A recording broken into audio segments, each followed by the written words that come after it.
এবার দিকে দিকে বীরভূমে কিন্তু বিজেপির একটা দাপট রীতিমতো বলাই যেতে পারে। দেখুন দর্শক বন্ধুগণ, 2026-এর যে বিধানসভা নির্বাচন, যতই নির্বাচন এগিয়ে আসছে ততই শাসক দলের উত্তপ্ত থেকে দ্বন্দ্ব কিন্তু কমছে না। তাই বিজেপি এবার কিন্তু বীরভূম জেলার মাটিতে দাঁড়িয়ে সরাসরি 5টি আসন জিততে চলেছে খুবই স্বাভাবিকভাবে।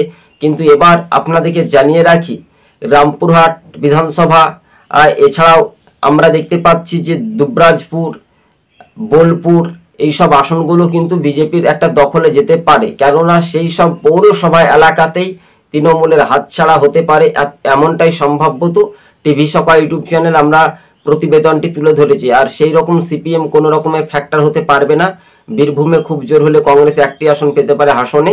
তবে কার্যত এবার রাজ্য রাজনীতিতেই বিজেপি 5টি আসনে এগিয়ে থাকছে, এমনটাই খবর। তবে এই মুহূর্তের সেটাই যদি আমরা তুলে ধরি তাহলে দেখবেন তৃণমূলের অবস্থা কি হতে পারে।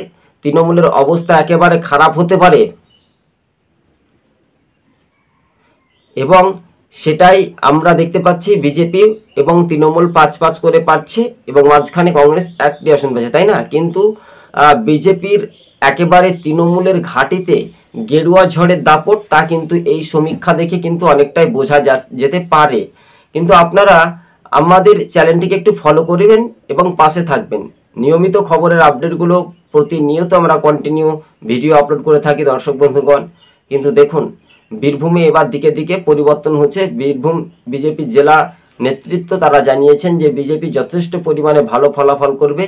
যে অনুব্রত মণ্ডলরা কদর্য ভাষায় পুলিশ প্রশাসনকে গালিগালাজ করে তাদেরকে গ্রেপ্তার করতে পারে না, এবং নিরীহ মানুষকে পুলিশ দিয়ে গ্রেপ্তার করায় এরই নাম শাসক দল, তাও কিন্তু স্পষ্টভাবে কটাক্ষ করেছেন সরাসরি বিজেপির নেতা থেকে সমর্থকরা, এমনটাই খবর পাচ্ছি। কিন্তু বীরভূমে 5টি আসনে জয়লাভ করতে চলেছে, এমনটাই জনমত সমীক্ষার বুথ ফেরত সমীক্ষা 2026-এর বিধানসভা ভোটের ওপিনিয়ন পোল দেখে কিন্তু ভোটারদের কাছে জিজ্ঞাসা করে আমরা এইগুলো আনুমানিকভাবে তুলে ধরেছি সম্ভাব্যত দর্শক বন্ধুগণ।